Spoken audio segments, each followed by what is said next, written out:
स्वागत है आपका टूर्नामेंट ऑफ पावर में, जहां पर आपके फेवरेट एनिमे से आपके फेवरेट कैरेक्टर्स एक दूसरे से भिड़ने वाले हैं। लेकिन ये सिंपल 1v1 बैटल ग्राउंड नहीं होने वाला, ये टेस्ट होने वाला है आप सभी के फेवरेट कैरेक्टर्स की इंटीग्रिटी का। आपके सभी फेवरेट कैरेक्टर्स क्या चुनते हैं, क्या अपना यूनिवर्स बचाने के लिए वो सब कुछ तबाह करने के लिए तैयार है। यहाँ पर कोई भी हीरो नहीं है, यहाँ पर कोई भी विलन नहीं है, सबके सब वॉरियर्स हैं और सारे वॉरियर्स लड़ेंगे अपनी फैमिलीज के लिए, अपने लोगों के लिए, अपने लोगों को बचाने के लिए। उन्हें हर हद पार करनी होगी, वरना वो भी अपनी फैमिलीज और अपने यूनिवर्स के साथ धूल बन जाएंगे। और कहानी जितनी सिंपल आपको लगती है उतनी है ही नहीं। एग्जाम्पल के लिए हमारी कहानी की शुरुआत ही होती है गोजो, तानजीरो, गोकू और नारुतो से। सभी के सभी कैरेक्टर्स अपनी आंखें खोलते हैं और उनको एक व्हाइट रूम दिखता है जहाँ पर कोई भी नहीं था और उनकी बॉडी हिल भी नहीं पा रही थी। सबके सब डरे हुए थे, सबके सब कंफ्यूज थे। तभी उनके सामने टूर्नामेंट ऑफ पावर की अनाउंसमेंट होती है। रूल्स काफी सिंपल थे, लड़ना है, बचना है, सामने वाले को खत्म करना है अगर अपनी फैमिली को दोबारा देखना है तो। लेकिन उसके साथ साथ और भी बहुत कुछ होने वाला है। गेम को इंटरेस्टिंग बनाने के लिए आपको ऑलमोस्ट इम्पॉसिबल चॉइसेस को मेक करना होगा। जैसे कि सभी के सभी कैरेक्टर्स के सामने पहले ही चॉइस ऑलमोस्ट नामुमकिन आती है। उन सभी के सामने अनाउंसमेंट होती है कि फ्यूचर में आप किसके साथ फाइट करोगे ये किसी को नहीं पता। हो सकता है कि आपका टाका किसी और से भिड़ जाए, किसी ऐसे इंसान से जो कि बहुत ही ज्यादा पावरफुल हो आपसे। उसके लिए आपके पास है लाइफ लाइन्स। हम रेकमेंड करेंगे कि आपको एक लाइफ लाइन तो एटलीस्ट लेनी ही चाहिए अगर आपको गेम में आगे बढ़ना है तो, क्योंकि गेम बहुत ज्यादा खतरनाक होने वाला है। लाइफ लाइन है फर्स्ट रिवाइवल। अगर आप ये लाइफ लाइन चूज करते हैं तो फ्यूचर में आप किसी भी अपने साथी को रिवाइव कर सकते हैं, मतलब किसी साथी पार्टनर को, अपने टीममेट को रिवाइव कर सकते हैं अगर वो मर जाए तो। उसके बाद आती है सेकंड लाइफ लाइन, रीइंकार्नेशन। पिछली वाली लाइफ लाइन में आप अपने पार्टनर को रिवाइव करते थे, लेकिन इस लाइफ लाइन में आप अपने आप को रिवाइव कर सकते हो। इसका मतलब ये है कि अगर आप कोई फाइट लड़ते हो और हार जाते हो, मर जाते हो, लेकिन अगर आपने ये लाइफ लाइन चूज करी है तो आप वापस आ सकते हो, वापस जिंदा हो सकते हो, आपको दूसरा चांस मिलेगा। तीसरी लाइफ लाइन है फाइट एस्केप। ये भी काफी ज्यादा कमाल की और यूजफुल लाइफ लाइन है। इसका मतलब ये है कि अगर आपको अपना ओपोनेंट देखने में काफी ज्यादा ताकतवर लग रहा है, आपको लग रहा है कि आप उससे नहीं जीत पाओगे, तो आप एक फाइट को स्किप कर सकते हो। और लास्ट लाइफ लाइन है लॉयल्टी ऑफ ओपोनेंट। इसका मतलब ये है कि अगर आपको सामने वाली टीम में से कोई चाहिए जो कि आपको लग रहा है कि काफी ज्यादा पावरफुल है, एक्सेप्ट कैप्टन मतलब मेन लोगों में से, तो आप उसको अपनी टीम में ले सकते हो। लेकिन यू हैव टू पे the price of each life line. अगर आप कोई भी एक लाइफ लाइन चुनते हो तो आप अपनी ही टाइम लाइन के अलावा किसी और यूनिवर्स की दूसरी टाइम लाइन को तबाह कर दोगे। इसका मतलब ये है कि अगर गोकू चुनता है एक लाइफ लाइन, इसका मतलब वो जिम्मेदार बन जाएगा उसी यूनिवर्स के अल्टरनेट टाइम लाइन के डिस्ट्रक्शन का। इसका मतलब ये है कि अगर गोकू चुनता है एक लाइफ लाइन तो वो जिम्मेदार होगा Chichi, Goku, Gohan, Goten, Trunks, Vegeta और बाकी सभी की मौत का, जो कि दूसरी टाइम लाइन के होंगे। ऑफ कोर्स उसकी फैमिली को तो कुछ नहीं होने वाला। वेजिटा सेफ रहेगा, बुल्मा सेफ रहेगी, चीची सेफ रहेंगे, गोटेन, गोहान सब सेफ रहेंगे, लेकिन किसी दूसरी टाइमलाइन के इनोसेंट कोई और वर्जन उसका तबाह हो जाएगा। इसका मतलब ये है कि हमारा Goku probably one of the most evil person of all time बन जाएगा, क्योंकि उसकी वजह से अरबों, लाखों, करोड़ों लोग मारे गए हैं। ये सेम सिचुएशंस आपके सभी के सभी फेवरेट कैरेक्टर्स के सामने रखी जाती है। अब सबका काफी अलग रिस्पॉन्स होता है। एक तरफ तानजीरो है जो कि तुरंत ही इस ऑफर को सुनकर मना कर देता है। वो यही सोचता है कि उसने एक बार अपनी माँ को खोया था, एक बार उसने अपनी पूरी की पूरी फैमिली खोई और वो ये दर्द इमेजिन भी नहीं कर सकता। जस्ट अगर इमेजिन करो कोई ऐसा तानजीरो हो किसी अल्टरनेट टाइमलाइन में, उसकी फैमिली उसके साथ है, उसकी बहन डीमन नहीं बनी, वो एकदम परफेक्ट लाइफ जी रहा है, तो ये वाला तानजीरो जिम्मेदार होगा उसकी पूरी लाइफ तबाह करने के लिए। And Tanjiro is a pure soul. वो बिल्कुल नहीं चाहता था कि उसकी वजह से कोई और उसका वर्जन सफर करे, इसलिए वो तुरंत मना कर देता है। वो सोचता है कि मुझे किसी भी लाइफ लाइन की जरूरत नहीं है। लेकिन हमारा ऑनर्ड वन गोजो एकदम डिफरेंट सोचता है तानजीरो से। वो यही सोचता है कि एक मिनट, इसका मतलब ये है तो सबसे इजीएस्ट चॉइस है। गोजो भी लाइक क्या पता जिस यूनिवर्स को तबाह करें, जिस अल्टरनेट टाइमलाइन को वो तबाह करे, उसमें गोजो हो ही ना इतना पावरफुल। क्या पता उसमें तोजी ने गोजो को मार दिया हो, क्या पता उसमें सुकना और गोजो की फाइट कभी हुई ही ना हो, क्या पता उसमें गोजो कभी पैदा ही ना हुआ हो। अगर उसे कुछ पता ही नहीं है तो उसे क्या फर्क पड़ता है, कोई भी अल्टरनेट टाइमलाइन तबाह हो जाए। गोजो भी यहाँ पर गलत नहीं है। गोजो यही सोचता है कि एक मिनट, अगर उसने बाई चांस लाइफ लाइन नहीं चूज करी और वो मारा गया आगे चलकर, जिसकी वजह से उसका यूनिवर्स तबाह हो गया, तो वो यूजी, वो मेगुमी, वो उताही में जिससे वो प्यार करता था, वो सबके सब खत्म हो जाएंगे। और अगर गोजो लाइफ लाइन चुनता है तो उसके पास एटलीस्ट एक मौका होगा अपने सभी अपनों को बचाने का, और वो लोग मारे जाएंगे जिनको उसने कभी देखा भी नहीं, और क्या पता वो सारे के सारे इविल हो, उनका मरना अच्छा हो। गोजो के लिए ये सबसे इजीएस्ट चॉइस थी। वो हंसता है और बोलता है कि वेल, अगर ऐसे ही क्वेश्चन आने वाले हैं तो मुझे लगता है कि ये टूर्नामेंट टूर्नामेंट में काफी आसानी से जीत जाऊंगा। वो चुनता है रीइंकार्नेशन का ऑफ कोर्स। इसका मतलब ये है कि फ्यूचर में अगर किसी फाइट में गोजो मर जाता है तो वो वापस आ सकता है। इसका मतलब ये है कि गोजो को एक एक्स्ट्रा लाइफ मिलेगी। वेल तांजीरो की तरह ही गोकू भी तुरंत ही मना कर देता है इस ऑफर को। इन सब में सबसे चिल है गोकू। गोकू को किसी चीज का डर नहीं है। वो तो चाहता है कि कोई स्ट्रॉन्ग अपोनेंट उसके सामने आए और वो उससे भिड़ जाए, लड़े, उसे फाइट करनी है, उसे मजा आता है फाइट करने में। लेकिन जब उसे पता चला इस ऑफर के बारे में तो वो तुरंत मना कर देता है। गोकू इज लाइक मैं कोई हीरो नहीं हूँ, लेकिन अगर मेरा यूनिवर्स मेरे हाथ में है तो मैं बिना किसी लाइफलाइन के उसको जिताने के काबिल रखता हूँ। मेरा यूनिवर्स मेरे हाथों में है, मैं उसको बचा कर रहूंगा चाहे कुछ भी हो जाए, लेकिन उसके लिए मुझे दरिंदा बनने की अभी तो जरूरत नहीं है। सब ने अपना डिसीजन ले लिया है, लेकिन नारुतो अभी भी कंफ्यूज है। नारुतो बहुत डरा हुआ है। मतलब इन सब में सबसे डरा हुआ नारुतो ही है। उसके अंदर से आवाज आ रही है कि उसे लाइफलाइन ले लेनी चाहिए, क्योंकि ये बात उसकी जान की नहीं है बल्कि millions of billions of trillions of life की है। और उनमें से काफी सारे लोग ऐसे हैं जिनकी नारुतो अपनी जान से ज्यादा फिक्र करता है। काफी सारे नारुतो के अपने भी हैं, इसलिए वो चाहता है कि वो लाइफलाइन ले ले, लेकिन वो भी गोकू की तरह दरिंदा नहीं बनना चाहता। वो भी एक अच्छा इंसान है ना। उसके बाद नारुतो बोलता है कि मेरे लिए इम्पॉसिबल है ये चूज करना, मैं बिल्कुल भी इसको चूज नहीं कर सकता। उसके बाद उसको एक आवाज सुनाई देती है जो कि बोलती है कि अगर आपके लिए ये इम्पॉसिबल है तो आप हार चुके हैं, क्योंकि अगर आपको ये हार्ड लग रहा है तो फॉर योर काइंड इन्फॉर्मेशन ये सबसे इजीएस्ट चॉइस है। आगे चलकर ऐसी ऐसी चॉइसेस आने वाली हैं जिसमें आपको दरिंदा बनना ही पड़ेगा। आप ये एक्सपेक्ट नहीं कर सकते कि आप हीरो बनोगे। यहाँ पर कोई भी हीरो नहीं है, कोई भी विलन नहीं है, सब वॉरियर्स हैं। और अगर आपने 10 सेकंड में कोई भी डिसीजन नहीं लिया तो आप अपने आप ही एलिमिनेट हो जाओगे और आपका यूनिवर्स अपने आप ही तबाह हो जाएगा। आप बचाओ दूसरी टाइमलाइन को, लेकिन अपनों को आप खो दोगे। उसके बाद 10 सेकंड का काउंटडाउन शुरू हो जाता है। 10,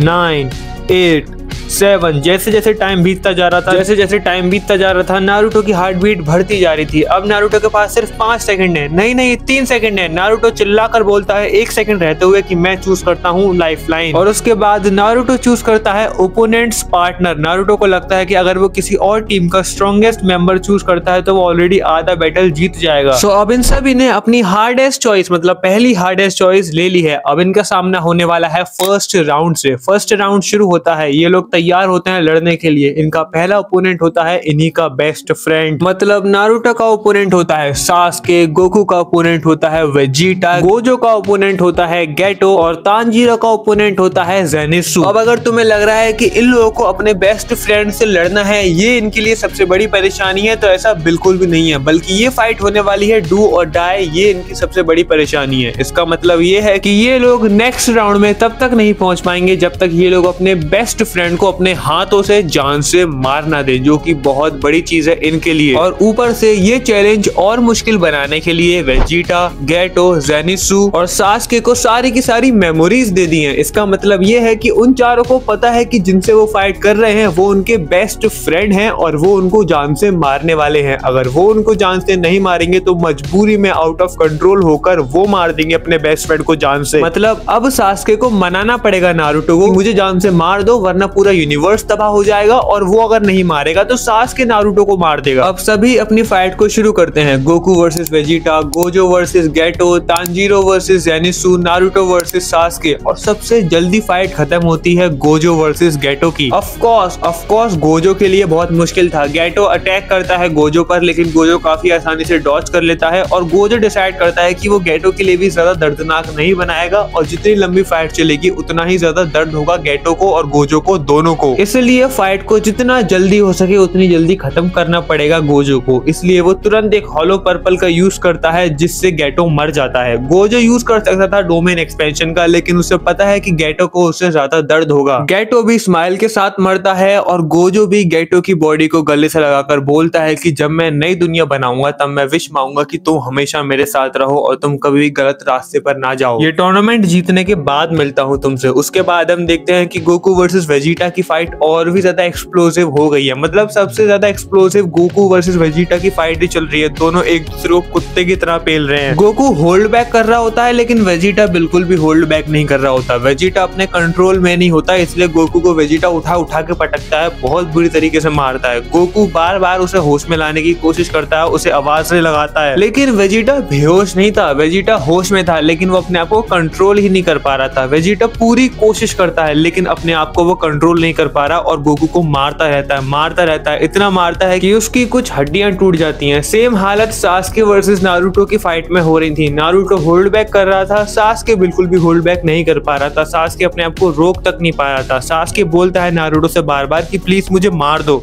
इस टाइम पर तुम्हारे कंधों पर बहुत सारी जिम्मेदारियां हैं। तुम पूरे के पूरे एक टाइमलाइन, एक यूनिवर्स को बचा सकते हो और उसको तबाह भी कर सकते हो अगर तुमने चाहा तो। तुम्हें जिम्मेदार बनना होगा, तुम्हें कुछ चीजें सेक्रीफाइस करनी होंगी। तुम्हारा ये साफ और अच्छा दिल सिर्फ तुम्हें हराएगा ही, तुम्हें मरवाएगा ही और कुछ नहीं। और अगर तुम मर गए तो बाकी सारे लोग भी मारे जाएंगे। ककाशी, जिराया, सुनादे, हिरोज, सबके बारे में सोचो। तुम्हें मुझे मारना होगा। नारुतो स्टिल पूरी कोशिश करता है कि वो सास्के को ना मारे बल्कि सिर्फ और सिर्फ उसे इंजर्ड करे, लेकिन उसके बावजूद सास्के नहीं मानता और फुल फॉर्म में अटैक करता है। अब कुरामा को आना ही पड़ता है। कुरामा नारुतो से कंट्रोल छीन लेता है बॉडी का। कुरामा नारुतो से बोलता है कि I am really sorry boy, लेकिन सास्के भी यही चाहता है। और तुम्हें पता है, मुझे पता है कि इस टाइम पर सास्के का जीना इतना इंपॉर्टेंट नहीं है जितना तुम्हारा जीना इंपॉर्टेंट है। तुम्हारे ऊपर सब कुछ निर्भर है और इस टाइम पर मैं तुम्हें कमजोर पड़ने नहीं दे सकता। जैसे ही नारुतो की बॉडी पर कब्जा करता है कुरामा लिटरली कुत्तों की तरह मारता है सास्के को। सास्के फुल फोर्स से अटैक करता है लेकिन उसको कुछ फर्क नहीं पड़ता। कुरामा लिटरली डिसरिस्पेक्ट भी कर देता है सास्के की बिना किसी रीजन के। सास्के को एक्चुअली कुरामा पसंद नहीं करता था। ये जो कुरामा अब एंजॉय कर रहा है, काफी टाइम पहले ये सब एंजॉय करना चाहता था। सास्के की भुस्सी भर देना, काफी टाइम से वो सोच रहा था कि सास्के को पेलेगा, लेकिन उसे अब जाकर मौका मिला है और वो फुल मजे लेता है। Naruto was helpless. नारुतो काफी कोशिश करता है कुरामा से लेने की पूरा का पूरा कंट्रोल, लेकिन वो ले नहीं पाता क्योंकि कुरामा अपनी जिद पर अड़ जाता है। और इन दी एंड जब फाइनल ब्लो लैंड करता है कुरामा, तो सास्के मर जाता है। कुरामा फिर कंट्रोल दे देता है नारुतो को। नारुतो जैसे ही आगे बढ़ता है सास्के की लाश की तरफ, सास्के की लाश गायब हो जाती है। नारुतो बहुत गुस्से में बोलता है कि जो भी है इन सब चीजों के पीछे, वो मेरे हाथों से बचेगा नहीं, चाहे मेरे सामने गॉड ही क्यों ना आ जाए। I will Hunt him down. वहीं तांजीरो और जेनित्सु की फाइट में ऐसा पहली बार हो रहा था जहां पर एक साइड कैरेक्टर डोमिनेट कर रहा था प्योरली। मतलब तांजीरो काफी अच्छी फाइट दे रहा था, लेकिन क्योंकि जेनित्सु सो रहा था तो वो लाइटनिंग की स्पीड से ज्यादा तेज भाग रहा था। And it was so hard for Tanjiro to keep up. मतलब तांजीरो जैसे तैसे कर तो जेनित्सु को देख पा रहा था, उसके अटैक को डॉज कर पा रहा था, वो फाइट करता भी कैसे। और जेनित्सु फिर अपना फाइनल ब्लो देने की कोशिश करता है, लाइटनिंग की स्पीड से अटैक करता है तांजीरो पर, लेकिन वो दोनों आपस में टकरा जाते हैं क्योंकि जेनित्सु का पैर फिसल जाता है और जेनित्सु बहुत तेज गिरता है जमीन पर। गिरने से जस्ट पहले वो लाइटनिंग की स्पीड से ट्रेवल कर रहा था, जिसकी वजह से जब वो लैंड होता है तो उसका सर खुल जाता है और वो अपने आप खत्म हो जाता है और ऊपर चला जाता है। उसकी लाश लिटरली गायब हो जाती है और तांजीरो नोटिस भी बाद में कर पाता है। तांजीरो उठता है, लंबी सांसें लेता है और बोलता है कि वेल, मैंने कभी नहीं सोचा था कि जेनित्सु मुझे इतनी अच्छी टक्कर दे पाएगा, लेकिन अब फिनिश हो चुका है। मुझे बहुत बुरा लग रहा है जेनित्सु के लिए, लेकिन अगर मैं जीत गया तो जेनित्सु भी खुशहाली जिंदगी जिएगा। और सच बताऊं, मेरा काफी टाइम से मन कर रहा था जेनित्सु को पीटने का भी। आई मीन ऑफ कोर्स जैसी हरकतें करता है वो नेजुको के साथ, मुझे बिल्कुल भी अच्छा नहीं लगता। अच्छा है मर गया साला। उसके बाद हम देखते हैं कि इन सबकी फाइट खत्म हो चुकी है, लेकिन गोकू और वेजिटा साथ में अभी भी लड़े जा रहे हैं। और उसका रीजन सिंपल है, गोकू बहुत ज्यादा जिद्दी है। गोकू लिटरली अटैक करने से मना कर देता है वेजिटा पर, वो सिर्फ और सिर्फ डॉज करता है अटैक। वेजिटा उसे बार बार यही बोल रहा था कि यूजलेस कैकरॉट, मुझे मारो, क्या तुम एक सेयन नहीं हो, तुम्हारा सेयन प्राइड कहाँ चला जाता है। लेकिन उसके बाद वेजिटा को रियलाइज हो जाता है कि गोकू कुछ नहीं करेगा, मुझे ही कुछ करना पड़ेगा। वेजिटा एक बार फिर से कोशिश करता है, पूरी की पूरी जान लगा देता है अपने हाथ पैर कंट्रोल करने में, लेकिन वो ऑफकोर्स नहीं कर पा रहा होता। उसके बस में नहीं थे उसके हाथ पैर, वो लिटरली गोकू को मारे जा रहा था। बट सामने भी वेजिटा है भाई, सेयन प्राइड उसका बहुत ज्यादा है, उसकी खुद की बॉडी से बड़ा है उसका सेयन प्राइड। लिटरली वो कंट्रोल कर लेता है अपने हाथ पैर फाइनली, और उसके बाद बोलता है कि प्रिंस वेजिटा किसी के भी कंट्रोल में नहीं आता। मुझे फर्क नहीं पड़ता कि जो टूर्नामेंट ऑफ पावर ये वाला करवा रहा है वो गॉड है या फिर कुछ और, मैं उसको मार कर रहूंगा। उसके बाद वेजिटा जैसे तैसे कर अपने आप को कंट्रोल में लाने की कोशिश करता है, लेकिन जैसे ही वो अपने आप को कंट्रोल में लाने की कोशिश करता है वो अपने आप गायब हो जाता है। और अनाउंसमेंट होती है क्योंकि वेजिटा ने गेम एस्केप करने की कोशिश करी, इसलिए उसे खत्म कर दिया गया। और तुम में से कोई भी गेम को एस्केप नहीं कर सकता, सिर्फ और सिर्फ जीत या हार होगी इस गेम में। गोकू चिल्लाकर बोलता है कि मुझे फर्क नहीं पड़ता तुम कौन हो, अगर तुम असल में एक वॉरियर हो तो आओ मेरे सामने, मैं तुमसे लड़ना चाहता हूँ, और अगर मैं जीत गया तो तुम सबको जाने दोगे। उसके बाद अनाउंसमेंट होती है कि मैं जरूर आऊंगा तुम्हारे पास, बट उससे पहले मुझे पता तो चले क्या तुम मेरे से लड़ने लायक हो भी या नहीं, और अगर तुम मेरे से लड़ने लायक बन गए तो बिल्कुल तुमसे लड़ने में आऊंगा और अगर तुम जीत गए उसके बाद मैं तुम्हारे सारी विशेष पूरी करूंगा और हो सकता है मैं सारे यूनिवर्स बचा लूं, लेकिन मुझसे फाइट करने के लिए तुम्हें उससे पहले मेरे से भी बड़ा हैवान बनना होगा और वो सारी की सारी चीजें करनी पड़ेंगी जो तुम कभी करना नहीं चाहते थे, जैसे कि अपने बेस्ट फ्रेंड को मारना। और क्योंकि तुमने अपने बेस्ट फ्रेंड को नहीं मारा, तुम्हारे बेस्ट फ्रेंड ने रूल ब्रेक किया, इसलिए मैंने उसको एलिमिनेट कर दिया और तुम्हें भी मैं एलिमिनेट कर सकता हूँ अपनी मर्जी से। अभी फिलहाल तो गेम पर ध्यान दो और मुझे एंटरटेन करो। उसके बाद फिर से अनाउंसमेंट होती है जिसमें बोला जाता है कि आगे आने वाले सारे राउंड्स होने वाले हैं एक्चुअली टीम राउंड, इसलिए सभी के सभी कैप्टन्स को उनकी टीम असाइन करी जाएगी। और हाँ, सभी कैप्टन्स को एक एक्स्ट्रा प्लेयर चूज करने का भी मौका जरूर मिलेगा, लेकिन उसके लिए उन्हें एक बार फिर से हार्ड चॉइसेस लेनी होंगी और डोंट वरी, वो भी आगे चलकर आप लोगों को पता लगेगी। उससे पहले ये है सभी कैप्टन्स की टीम। वेल, नारुतो की टीम में है कैप्टन नारुतो,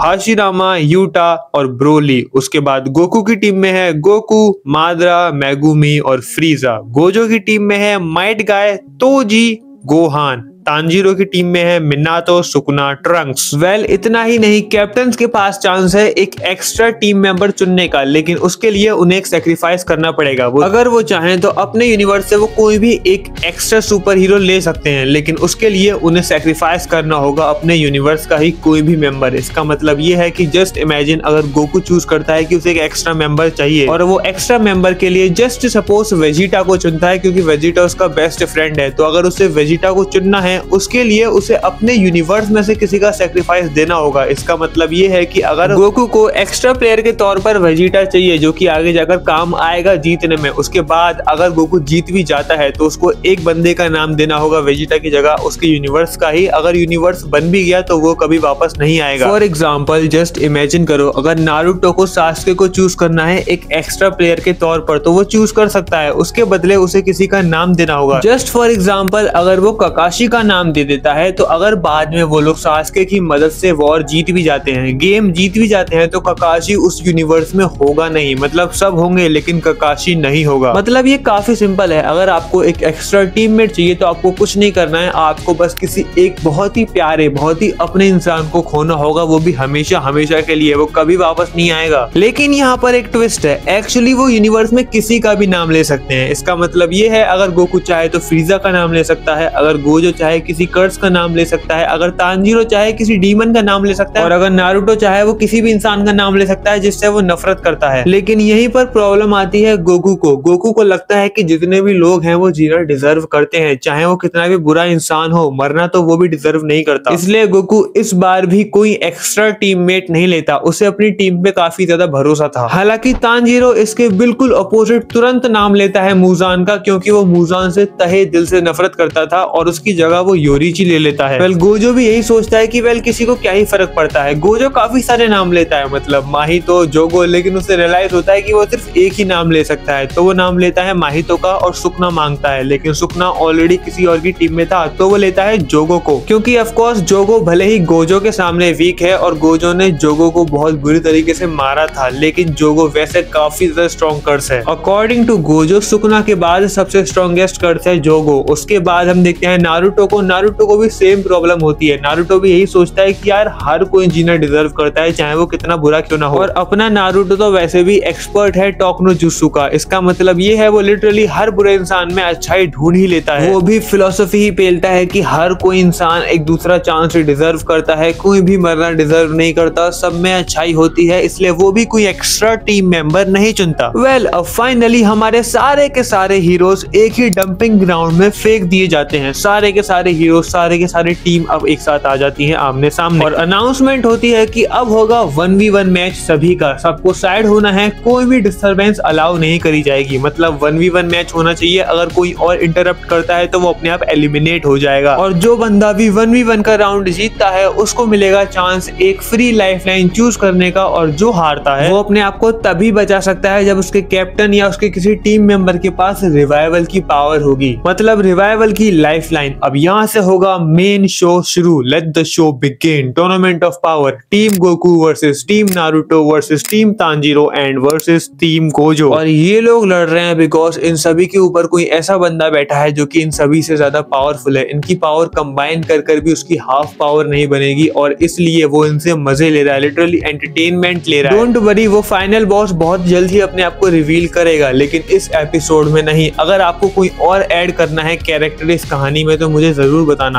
आप जो कैरेक्टर कमेंट करोगे वो कैरेक्टर अगले एपिसोड में इस कहानी में आ जाएगा। मैंने इस वीडियो में नहीं बोला आपको सब्सक्राइब करने के लिए, लेकिन अगर आपको वीडियो थोड़ी सी भी पसंद आई तो इसको सब्सक्राइब करो चैनल को और जल्द से जल्द मुझे 1 लाख सब्सक्राइबर्स तक पहुंचाओ।